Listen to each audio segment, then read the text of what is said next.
أعوذ بالله من الشيطان الرجيم بسم الله الرحمن الرحيم الحمد لله رب العالمين ثم الصلاة والسلام على سيد الأنبياء والمرسلين الذي سمي في السماء بأحمد وفي الأرض بأبي القاسم محمد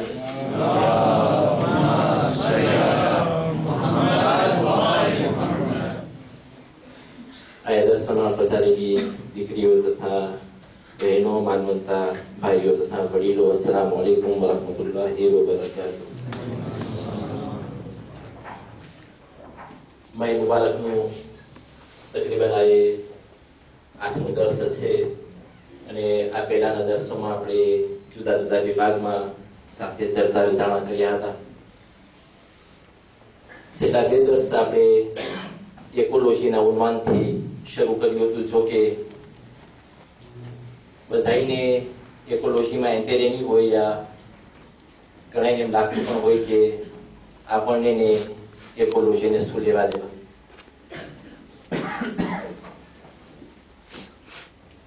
અમુક લોકો એવા હોઈ શકે જે લોકો એન્વાયરમેન્ટ ઉપર या એકોલોજી ઉપર થોડું ઘણું એન્ટેરે રાખતા હોય અને જે લોકો સમજવાની કોશિશ કરતા હોય। જો કે આવતા જે દિવસો છે या આવતી જે સદી છે આપણો या આપણો જેનરેશન આ વસ્તુનો સામનો કરશે એમાં કંઈ શક નથી। કુરાન મજીદ જ્યારે સૂરે બકરા આયત નંબર 11 ખુદા કહે છે કે એ રસૂલથી જોયું જ્યારે وإذا قيل لهم لا تفسدوا في الأرض قالوا إنا مسلمون ألا إنهم هم المفسدون ولكن لا يشعرون। ખુદા કહે છે કે રસૂલથી જોયું જ્યારે એ લોકોને કહેવામાં આવ્યું કે તમે આ જમીનમાં બગાડો ના કરો, ફસાદ ના કરો, કોરપ્શન ના કરો, તો લોકોએ કીધું ના, અમે થોડી બગાડો કરવા વાળા છે, અમે સુધારો કરીએ છીએ જમીન। એ લોકોએ કીધું કે અમે બગાડો નથી કરતા, અમે કોરપ્શન નથી કરતા, અમે તો ખાલી સુધારો કરે છે। કે છે અલા ઇન્નહુમ હુમુલ મુફસિદુન વલાકિન લા યશઉરૂન। શેત આ લોકો જ બગાડો કરવા વાળા છે પણ એ લોકોને અહેસાસ નથી થતો। તો ફસાદ ને બગાડાના ઉન્માનમાં એટલે એના સિલસિલામાં મેં જરાક આ દર્શને હાથમાં લીધું હતું ને એમાંથી આપણે ઇન્શાલ્લાહ કંઈક ને કંઈક રિઝલ્ટ કાઢવાની કોશિશ કરશું। puisque या દર્શમાં મેં થોડું ઘણું એકોલોજીના બારામાં ખુલાસો દીધો હતો કે ઇકોસિસ્ટમ શું છે ને biosphère શું છે ને biodiversité શું છે ને juste ઈ jeunesse માટે છે peut-être કે વડીલોને ઈ બારામાં વધારે ખબર હશે या ઘણા લોકો ઈ બારામાં ઓછું એન્ટેરે રાખતા હશે। પણ ઇન્ફોર્મેશન તરીકે આપણે દર્શમાં આગળ વધે ઈ પહેલા મને અમુક ઇન્ફોર્મેશન jeune સાથે પાર્ટાજે કરવા હતા। જ્યારે આપણે કહેતા હોય કે આ ગાઝ જે એફે દ સેર જે ઓઝોનને બગાડે છે या એટમોસ્ફિયરને પોલ્યુએ કરે છે વગેરે, એ ફોર્સેમાં ખરાબ વસ્તુ નથી, એટલે એ જરૂરી પણ છે, પણ એક લિમિટ સુધી એની જરૂરત છે। અને આઝોત જે છે, આઝોત la base એ ગાઝ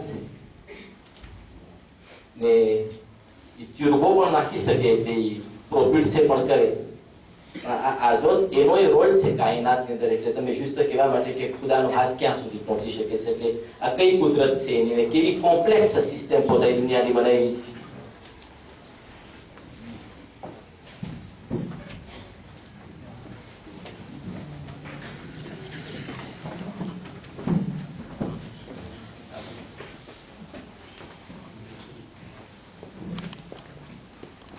કે છે કે આઝોત છે આ ભાષી જ્યારે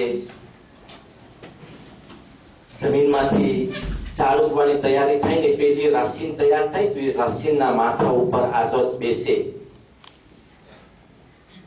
ફોટોસિન્થેસિસના જરિયાથી બેસે, પણ બેસે।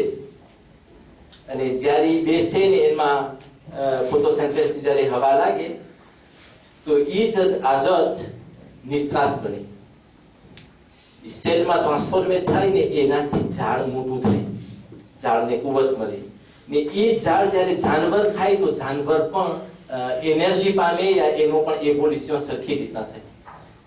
ખુદાનું કમાલ છે તું। ક્યાં ને ક્યાંથી તું આ કાયનાતની સિસ્ટમને તું કેવી રીતના ફોર્મે કરે છે. પછી એ અલગ વસ્તુ છે કે ઇન્સાની એવોલ્યુશન આ ડેવલપમેન્ટના કારણે આ એ દુનિયાની અંદર બગાડો લઈ આવે. હું આ મસ્ત તમને એક સેમ્પલ સ્ટેટિસ્ટિક દઉં કે jusqu'à 1800 એટલે 1800 સદી સુધી આ દુનિયાનું પોપ્યુલેશન હતું 1 મિલિયન. 1 મિલિયન. અને 1800 થી 1925 2 મિલિયન. એટલે 125 વર્ષમાં 1 મિલિયન વસ્તીનો વધારો થયો. અને 1925 થી હમણાં સુધી 7 મિલિયન. શું થઈ ગયું? આ કાંઈ નથી બીજું, આ એવોલ્યુશન છે ઇન્સાન પોતાનું. જ્યારે ઇન્સાન પોતાએ મેડિસિનની અંદર એક્સપ્લોર કર્યું, એગ્રીકલ્ચરની અંદર એક્સપ્લોર કર્યું, ઇન્ડસ્ટ્રીયલ નિવોમાં એક્સપ્લોર કર્યું, ડેવલપે થયો, તો ઇન્સાનની જરૂરિયાત વધી. જેમ જરૂરિયાત વધી એમ ક્રિયાશો પણ વધ્યો. પણ જ્યારે ઇન્સાનનું ઇફેક્ટિવ વધી તો એનો કોન્સોમેશન વધી ગયો. અને આ કોન્સોમેશનથી ઇન્સાન કેલ્ક્યુલેટ ના કરી શક્યો કે કેટલે હદ સુધી પોતાની સામો બગાડો પણ આ જમીનની અંદર પેદા કર્યો છે. જ્યારે આપણે કાર્બનની વાત કરીએ, હું ચાચી દેતાઈ નહીં લો, બીજું સ્ટેટિસ્ટિક રાખી પણ મેક્સિકો સિટી લઈ ગયો તમે. મેક્સિકો સિટીની habitants છે 18,7 millions. એટલે presque 19 millions d'habitants. À 19 millions d'habitants, il y a 3,500,000 véhicules. Elle m'a 10,000 autobus, 80,000 taxis, 250,000 camions. Et à Bedouille, Pégou, Karine, 11 millions de tonnes poussière produite કરે છે વર્ષની. અને માથે જતા એનો આયરોપોર એક ગામમાં છે. તમે દેખાય છે પોલ્યુશનનો હદ ક્યાં સુધી છે. દુનિયા જ્યારે થોડી ઘણી આ પોલ્યુશન ઉપર ને સમજદાર થઈ તો accord de Kyoto પહેલી ફેરે જાપાનની અંદર લોકોએ પસાર કર્યો. C'était en 1995 જ્યારે 168 pays ભેગી થઈને ક્યોતોની અંદર આધેરે થઈ કે ના પોલ્યુશન યા effet de gaz ને આપણે émission de gaz ને આપણે contrôler કરે યા એને ઓછો કરે. અને પછી 97 ની અંદર એને રાટિફાઈ કર્યો ને 2005 માં એને en vigueur લાવ્યો યા 97 માં en vigueur આવ્યો ને 2005 માં એને રાટિફાઈ કર્યો. ને એમાં એ અમુક દેશ લોકો રેટિસન્ટ છે કે ના અમે સિગ્નેચર હતા પણ અમે આ કારણસર અમે નથી કરી શકતા. વાત શું છે ઇફેક્ટિવમાં વિદેશ ઠેકાણે થઈ ગયું છે એટલે જે પેઈ વધારે પડતી પ્રોજેક્ટર એટલે એવોલ્યુટ થઈ ચૂકી એ લોકોએ ખૂબ effet de gaz émettre કર્યું. ને જે payee en voie de développement છે અટાણે એટલે જે લોકો હવે આગળ આવે છે ને જે લોકો વધારે પડતા ગેસ એમેટર કરે છે યા પોલ્યુશન એમેટર કરે છે એ લોકો કહે છે કે જો અમે આ બધું બંધ કરે તો મારી પ્રોડક્ટિવિટી ઓછી થઈ જાય યા અમે આગળ ના વધી શકીએ etc. પણ આ બધા મામલાની અંદર સવાલ છે પ્રોજેક્ટિવિટીનો. એટલે બધાને કમાવું છે ને આગળ વધવું છે. એટલે આખું એન્ટેરે અંદરમાં મટીરિયલ છે quelque part. એટલે એક પેઈ કે છે ને હું ના કરી શકું જો ઓલો ના કરી શકે ને આની અમે ઇન્ડસ્ટ્રીને એમિશન de gaz અમે કંટ્રોલે કરી યા બીજી agence internationale કંટ્રોલે કરી. ચીન માને ના, એતાઝુની ના માને, રૂસી હમણાં સુધી નહોતું માનતો, આ છેલ્લા વર્ષમાં પોતાએ કબૂલ કર્યું છે. આ આખો સવાલ quelque part પ્રોજેક્ટિવિટીનો છે. ઇન્સાન ભલે બગાડો કરે અને મેં તો એક્ઝામ્પલ peut-être મેક્સિકો નથી તો પણ હું સોયર સાથે પરમની વાત કરતો હતો યા 3-4 દિવસમાં તો પોતાએ કીધું કે આપણે ઓછું છે આમ જ્યારે ડિફોરેસ્ટેશન થાય છે ને આટલા લાકડા ને ઝાડ ને જંગલ ને ભેગું બારવામાં આવે છે એ ઓછું નથી. parce que એ આપણી ઇકોસિસ્ટમને યા એન્વાયરમેન્ટને બગાડે છે, détruire કરે છે. peut-être કે આપણને અહેસાસ નથી થતો.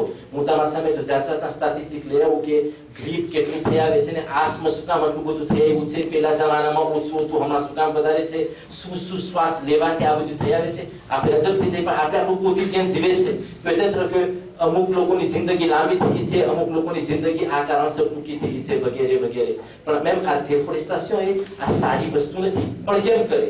parce que જે લોકો પાસે મોયા નથી ગાઝની, નોર્મલ ગાઝ વાપરવાની, એ લોકોને રાંધવા માટે શાર્પણ ખપે, એ લોકોને શોફે ખાવા માટે ગરમી ખપે, તો એ લોકો શું કરે? એ લોકો ડિફોરેસ્ટેશન ના કરે તો બીજું શું કરે? એટલે હર એક દેશની અંદર હર એક વસ્તીને પોતપોતાની કંઈક યાદી છે વગેરે. પણ તું કોણ છે? ઇન્સાન quelque part મટીરિયલ પછવાડે પડ્યો છે. આ આપણને ધીરવીર કરવું જ કરશે. ઓલો રોલાસો અલગ છે કે ઇન્સાનનો વિઝાવીનો રોલાસો કેવો, ખુદા સાથે રોલાસો કેવો, જાનવર સાથે રોલાસો કેવો વગેરે. આ બધું ઇમ્પોર્ટન્સ રાખે છે. જો કે આપણી નજરમાં કોઈ ઇમ્પોર્ટન્સ નહીં હોય. je sais pas, જો 19મી માય રમઝાન या 21મી માય રમઝાનની મજલિસનો જો મને મોકો મળ્યો યા ખુદાએ જો સાથ દીધો જો એમાં હું વાક્યમાં લઈ આવીશ. મને જ ગમતું કે આ વાક્ય હું તમારી સામે હમણાં રાખું. આપણે જોશું જો સુજેમાં દાખલ થશે ને કોન્ટુર નામ થશે તો હું એને પ્રેઝન્ટ કરીશ. પણ એ વાક્ય ઉપર આવી પહેલા મને એક ઇશારો કર્યો તો પ્રોજેક્ટિવિટી ઉપર યા ઇન્સાન જેટલો મટીરિયલિસ્ટ થવાની કોશિશ કરે છે કે એમ સમજે છે કે મેક્સિમમ મારી પાસે કોમ્ફોર્ટ હશે મટીરિયલ તો હું સુખી થઈશ. je sais pas, anecdote અમુક લોકોએ વાંચ્યો હશે ને peut-être કે આ વાક્ય સાચું નહીં હોય પણ લેસન માટે એટલે juste savoir માટે ઇમ્પોર્ટન્સ રાખે છે આ વાક્ય. ઓક્સિડન્ટમાંથી આ યુરોપથી એક માણસ ગામડે આવ્યો દરિયાકાંઠે ફરવા આવ્યો હતો. ટુરિસ્ટ હતો તો પોતે એક પેશરને જોયું કે દરરોજ સવારના એનો પિરોગ લઈને પોતે નીકળે ને એની ફીલે ને દરિયામાં નાખે ને વાંથી તાજી મચ્છી કાઢે. કેટલી હોય? 15 કિલો 20 કિલો. તો આ ટુરિસ્ટને જોઈ છે ને એને કહે છે કે આ તો કેટલા વર્ષ છે કરસ કે આ મારી જિંદગી છે. મેં હંમેશા હું સવારના 3 સાડા 3 વાગે દરિયામાં જાઉં ને હું સવારના 9 વાગે યા 12 વાગે પાછું હું એટલી હું મચ્છી આ પ્રમાણે મારું. કે શું તું તાર કામને ધીગડો પેલન કરતો? પેશો રજત કીધું ધીગડો તો કેવી રીતના? તો ટુરિસ્ટ એમ કહે છે કે હું જો તાર ક્લાસમાં હોય યાર હું તને કીધેલું છું કે આ પિરોગની બદલીમાં હવે તું પિરોગ આ મોટર લઈ લે. એનાથી તું દરિયામાં જા તો આ જેટલો હાથનો એફોર્ડ કરસ તું મારવા માટે રામ એની બદલીમાં જો મોટર હોય તો છેટે જઈશ ને તું જલ્દી લઈ આવીશ. હા પછી કે 20 કિલો મચ્છી કાઢવાની બદલીમાં તું 40 કિલો 50 કિલોમાં આવીશ. તો કે છે હા પછી એને તું પછી chambre froide લઈને આ પ્રોવિન્સમાંથી જો તું કેપિટલમાં લઈ આવ તો તારો પ્રોડક્શન વધે ને તારો વેપાર વધે. ભૂલી દે છે પછી શું થાય કે તું તાર કામને આગળ વધાર. તું પછી chambre froide નાખ ને તું કોન્સર્વે કર શકાયથી પછી આખું માડાગાસ્કર કુવરેજ કર્યા પછી તું એક્સપોર્ટ કર. ઠીક છે ને આ વાત પછી શું થશે? ઠીક છે પછી તાર chaîne de production વધશે ને તું ગ્રાન્ડ ઇન્ડસ્ટ્રીયલ થઈશ ને તારી સોસાયટીને તું બોર્સ ઉપર પોતે કરાવીશ. તો અમે c'est très bien. ઠીક છે પછી તું retraite કરશે. તું કે retraite તું ક્યાં કરું? તું કે બા દરિયા કાંઠે તારે નંદરનું ઘર હોય ને તું ટેસ્ટથી પડતો હોય તો બધે કીધું ભાઈ જો તો મને આટલું મને તું ત્રાજેડી છે આ બધું કર આ બધું કર આ બધું કર કે 50 વર્ષ પછી પાછો દરિયા કાંઠે આવું retraite માટે.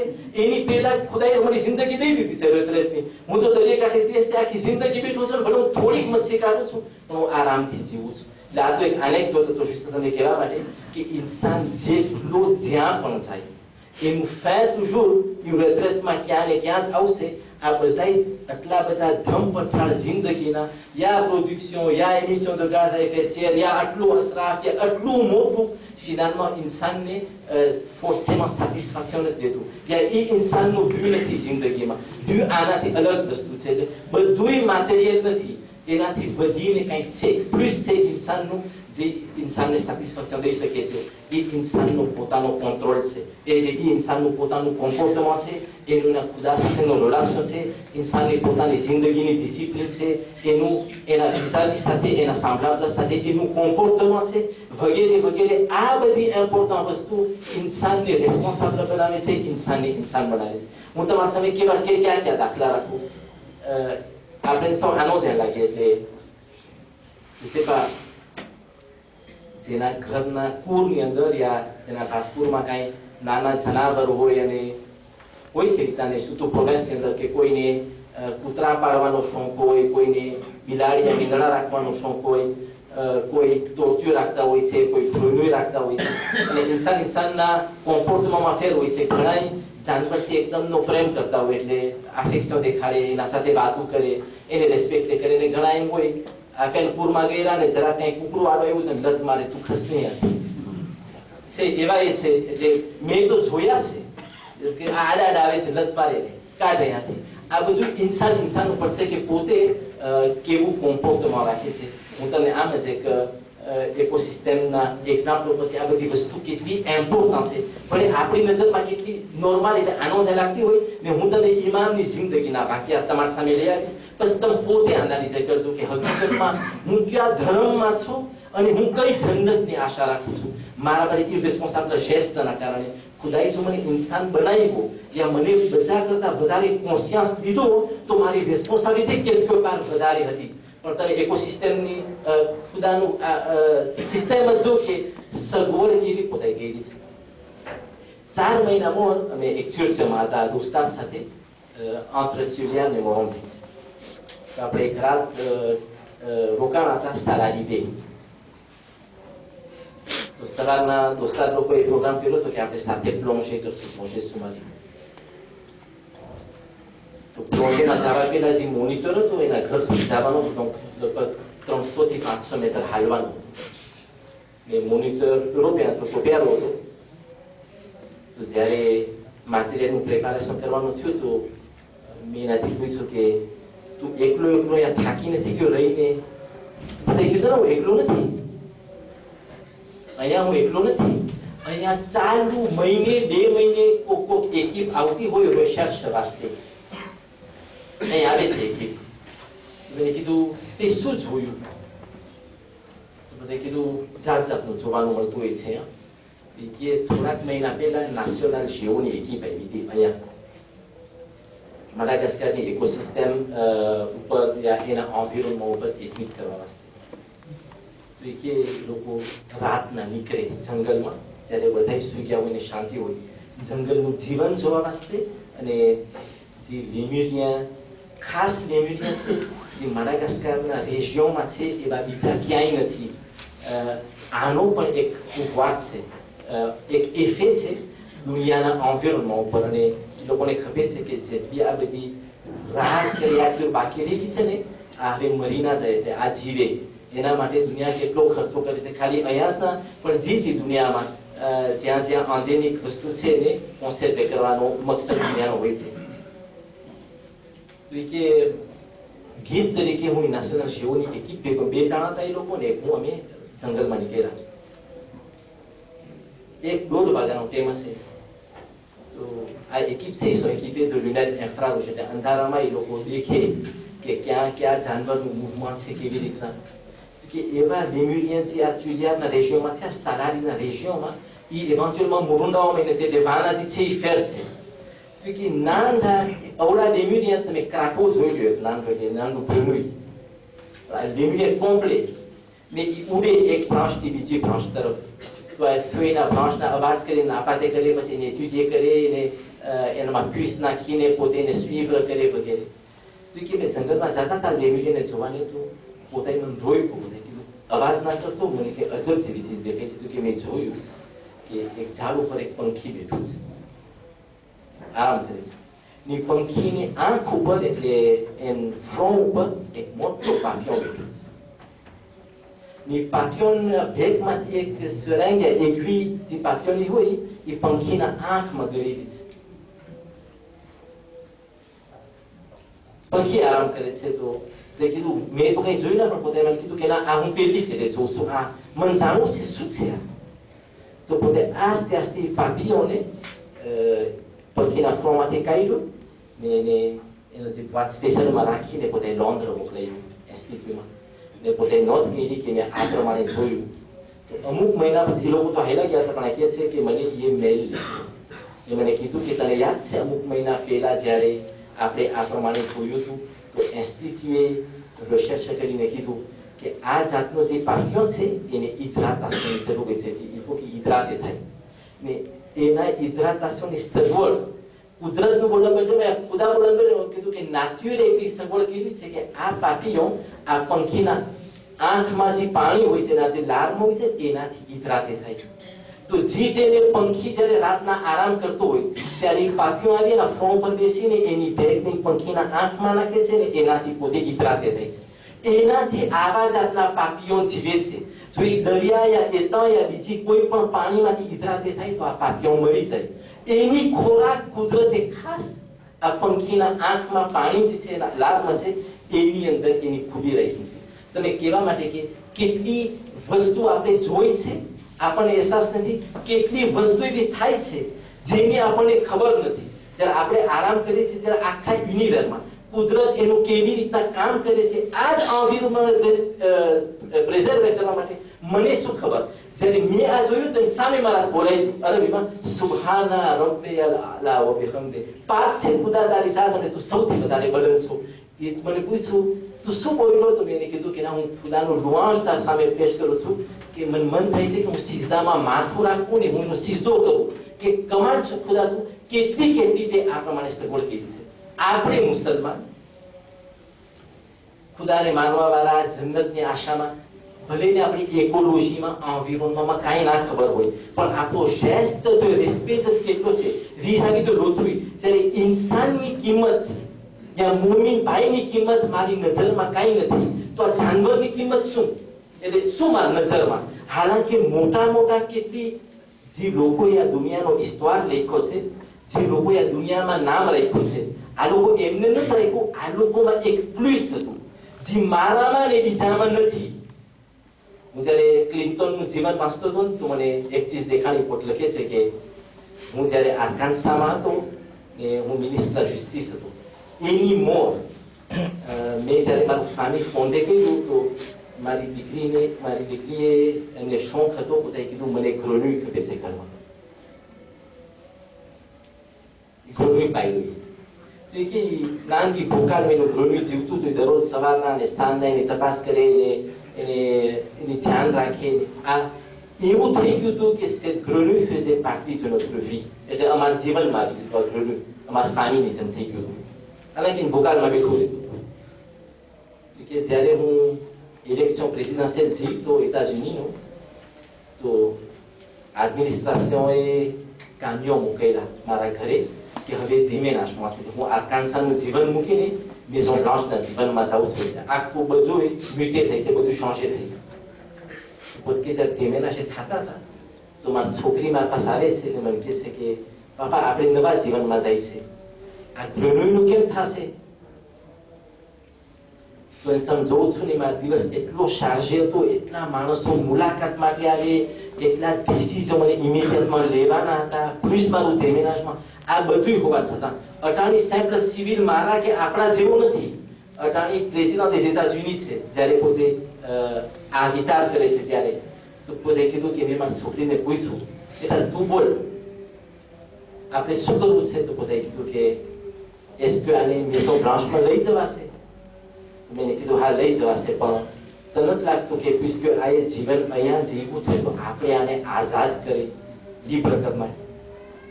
તો બધાએ કીધું પપ્પા મને કબૂલ છે આપણે આઝાદ કરે, પણ આમ જ ના. આને હું જ્યાંથી મને મળ્યું છે ને એની દુનિયામાં આપણે મૂકવા જાય, પણ હું એકલી ના, તું માર ભેગો આવ. તો એ કે છે કે હું ગયો, ખુશીની સાથે ગયો ને એ વાતને મેં ચાલ્યો તમારા હાથમાં. જ્યારે હું એતા બાજુમાં આવ્યો ને મેં ગ્રેન્યુઈને પાણીમાં મૂકવાની કોશિશ કરી, પણ છોકરી કીધું ના એમ ના, તું આને આકોણ પાણીએ કર એમ જીવનમાં. donc તું એતામાં ઉતર ને એતા ગારા વાળું તું શરૂઆતમાં કે ભૂલ હતું.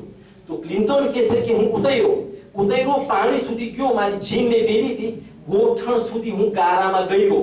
ગારામાં ગઈને મેં ભાતને ખોયલું, પણ ગ્રેન્યુઈને આઝાદ કરવામાં મેં મારી ભાષામાં ગ્રેન્યુઈને કીધું હું તારો આભાર માનું છું કે આટલા વર્ષ તું અમારી સાથે ઘરમાં રહ્યો, હવે આપણા બેયના રસ્તા ખુલ્લા થાય છે. હું નવી જિંદગીમાં જાઉં છું, તું તારી દુનિયામાં જાય છે. હું તને દુઆ આપું છું યા તને શ્વેત કરું છું કે જ્યાં તું તારી દુનિયામાં જવું તું સુખી છે. આવા ઇન્સાન હોય છે જે લોકો પ્રેસિડેન્ટ એતાઝયુની હોવા છતાં il a pris ce temps, ce moment કે પોતાએ ગ્રેન્યુઈ સાથે બે બોલ બોલવાની મહેનત લીધી અને આ પ્રમાણે એતામાં જઈને એને આઝાદ કર્યું. હું તમને પૂછું છું આપણા ઘરમાં હોત અને હું જો હું કાલે મોટા ફંક્શનમાં પોતે થાવ અને મારી પાસે કોઈ નાનું તોરચું યા ગ્રોન્યુ લઈ આવીને મને કે આની માથાકૂટ કર ને તું આમ કર, હું હકીકતમાં તમને કહું મને ટેમ હશે હું શું કહીશ, આ તું મૂકને આ બધી માથાકૂટ મને બીજા મોટા કામ ઘણા છે ને. હાલાકે આવા ઇન્સાન છે જે લોકોએ દુનિયાનો ઇસ્તવાર લખ્યો છે યા માર્ગે કર્યો છે ઇસ્તવાર. મારી નજરમાં શ્રેષ્ઠ આનો ત્યાં છે એટલે સેમ્પલ છે. હું કેટલા વાક્ય disons 2 minutes. Peut-être que 19 યા 21 mai રમઝાનના જો મારા સુજેમાં ગયું હતું આ વાક્યો કોમ સામે પેશ કરીશ. disons તો હું તમે juste એક એનાલિસ તરફ લઈ જાઉં અને પેલાના દર્શમાં મેં ઈશારો કર્યો હતો. મૌલા અલી છે ને આપણે ઇમામ છે આપણે પેલા ઇમામ માને છે એવી શોખ હતો કે પોતાએ એના કુળની અંદર અમુક કાનાર પાડ્યા હતા છે કે નહીં. આપણે કોઈ દિવસ આખા વર્ષમાં એ મૌલાની જિંદગીમાં એનું કોમ્પોર્ટમાં વિચારી દિશાનીમાં નહીં દેખાય સિવાય 19મી મે રમઝાનની રાતના જ્યારે ઝાકિર મસાઈબમાં દાખલ થાય ને કે સવારના જ્યારે સુબહના ટાઈમે મૌલા અલી જ્યારે જાતા હતા મસ્જિદની અંદર નમાઝ પઢવાને જ્યારે કુરમાંથી બટાઈ છે તો અમુક કાનાર ઇમામનો જે જુબો છે યા એનું કપડું છે એનાથી વળગી જાય છે. તો પેલા ઇમામ સુબહ નમાઝમાં જાવા તમારા એમ જો કે ઇમામ અલી ઇમામ છે પેલા ઇમામ છે અમીરુલ મોમિનીન છે આપણા બધાના પાત્રો છે બાદશાહ છે. એક બીજું કે સિવિલ નથી આ સિચ્યુએશનમાં એ કુફાના ગવર્નર છે. એ કુફાના ગવર્નર નથી તો સાહેબ કુફા તો ખાલી કેપિટલ હતી 72 એટા ઇમામ અલીના હાથની અંદર કામ કરે છે. એટલે en tant que કુફાના ગવર્નર પોતે 72 એટાની ધ્યાન રાખે છે. આ બધું હોવા છતાં આ કાનારની માથાકૂટ ઇમામ અલીના માથા ઉપર છે. તો જ્યારે જોઈ છે ઇમામ હસનને બોલાવે છે બેટા હસન આની હું તને ભલામણ કરું છું આ કાનારની તને ભલામણ કરું છું જો ધ્યાન રખાય ખાવાની તો ખાવાનું આપજો નકર અબોલ પ્રાણી છે આને તમે આઝાદ કરી નાખજો. જ્યારે હું મસાઈકમાં આટલા વર્ષ જો rien que à વસિયત me paraissait anodin એટલે rien d'extraordinaire આ વસિયતમાં મને શું મોટું લાગ્યું છે ને. enfin હમણાં સુધી આપણે સાંભળ્યું આ ઇમામ અલીની વસિયત કેટલી મોટી લાગી નોર્મલ. થોડાક વખત પહેલા મેં શિરાકનું ઉઘરાજ વાંચ્યું હતું એટલે એના મેમોઆર તો પોતે છે કે મારો જ્યારે પાસાસિયો મિત્તેરાં સાથે થવાનો થયો અને જીત્યો એ તો કહે છે કે જ્યારે પાસાસિયો થયો પોતે લખે છે તમે કેમ લાગતો છે શું હશે પાસાસિયો. આ સંસ્થાનો પાસાસિયો નથી એતાનો પાસાસિયો છે. કેટલા હિસાબ હશે આ કેટલી સ્વીકરી હશે કહેવાની કેટલી ભલામણ કરવાની હશે કે મેં આમ કર્યું છે આમ ધ્યાન રાખીએ તું આમ કરજે છે ને. તો મિત્તેરાએ ખાલી પાનું ઊંધું કરીને રાખ્યું તું bureau ઉપર la passation n'a pas duré plus de 45 minutes. પેલું તો પોતે છે le fameux code nucléaire કે આ કોડ છે ને જો દેશ ઉપર કાંઈ પડે તો તું પેલો રેસ્પોન્સાબલ છો ને તને ખબર પડે કે દેશની હિફાજત કરવા માટે શું કરવાનું હોય le mémorise le મગજમાં રહી જાય numéro ને આખા ક્લાસે la mallette est avec le président તો કે થયું પછી કે મિત્તેરાએ ફે ઊંધું રાખ્યું તું મને કીધું જો મન તને જાજુ કાંઈ કહેવાનું નથી. એક ચીજ હું તને ખાતરી આપું છું કે administrativement parlant je laisse à la France un héritage administratif parfait એટલે administrationમાં tout est propre. પછી પોતે કહે છે કે મને એક માંગણી કરી આ શેફ દેતા છે જે જાય છે ને બીજો ગરે છે એ શેફ દેતા છે ને સરકારના માણસો છે જેવા તેવા નથી. પોતે શિરાક સમજો કે છે પોતે કહે છે કે મારી એક માંગણી છે તાર પાસે. તો શિરાક એમ કે હું સાંભળું છું શું કેવું છે તને. તો પોતે કે મેં એલિઝેના લકુરમાં એટલે ફેર્મમાં અમુક કોલવેર પાડ્યા છે. આ કોલવેરનું ડેફિનિશન મેં જોયાને પૂછ્યો તો થોડા વખત મોરફોનમાં છે આ કોલવેર શું છે પોતાએ મને કીધું ce sont des canards je pense originaires de Mexique. નાના કાનાર હોય છે થોડા ce sont des colverts. તો મિત્તેરાં કે હું જ્યારે પ્રેસિડન્ટ હતો ત્યારે હું ગયો તો મેક્સિક ને વાંથી હું આ કાનાર લઈ આવ્યો તો મારા ભેગા ને મેં એલિઝેના કુરમાં ને પાડ્યા હતા. આની હું ધ્યાન રાખતો હતો ને મને ખબર છે કે તારા પાસે લાબ્રાડોર છે કૂતરો છે તો હું તારા પાસે માંગણી કરું છું કે આ પાસાસિયો પછી હું જઈશ આ કોલવેર અહીંયા જ રહી જશે. તું કોશિશ કરજે કે તારો કૂતરો આ કાનારને ના ખાઈ જાય તરતમાં. તું ધ્યાન રાખજે ને જેટલું બની શકે. તો શિરાકે આ વસિયત એટલી મનમાં લીધી ને પોતે છે કે જ્યાં સુધી હું એલિઝેમાં રહ્યો મેં મારા લાબ્રાદોરને આ કોરિડરના બાજુમાં ચડવા નથી દીધો કોઈ દિવસ. તમે juste એક એક્ઝામ્પલ દેવા માટે કે પાશ્ચાત્યોના ટેમે કોઈ માણસને શું કહેવું જોઈએ બીજાને, એટલે એક પ્રેસિડા બીજા પ્રેસિડાને શું વસિયત કરે. મિત્તેરાં શિરાકને વસિયત કરે છે કે તું આ કાનારની ધ્યાન રાખજે, આને મેં પાડ્યા હતા, અને ઓલું આ વસિયતને મનમાં લઈને એને અમલમાં મૂકવાની કોશિશ કરે છે. તમને નથી યાદ આવતું 1400 વર્ષ પહેલા જ્યારે મસ્જિદમાં છેલ્લી નમાઝ પઢવા માટે ઇમામ અલી જાય છે તો શું જેસ્ટ કરે છે? ઇમામ હસનને બોલાવીને કહે છે, બેટા આ પણ અબોલ પ્રાણી છે, જો ધ્યાન રાખે તો સારું છે, ના રખાય તો એને આઝાદ કરી દેજો. આ શું છે? આ એક શેફ દેતાનો શેસ્ત હતો. ઇમામ અલીની સુપ્રેમાસી હતી, એની મોટાઈ હતી. જ્યારે મિત્તેરાં શિરાક સામે કર્યું તો મને બહુ મોટું લાગ્યું. 1400 વર્ષ મોડ જ્યારે મૌલાને આવો જેસ્ત કર્યો તો એ બોલો છે, મને કાંઈ ના લાગ્યું, હું તો ખાલી ફટાઈ ગયો ને બે આંસુના કાઢી દીધા. હાજર વસલ્લાહુ અલા મુહમ્મદ વ આલિહિ તાહિર.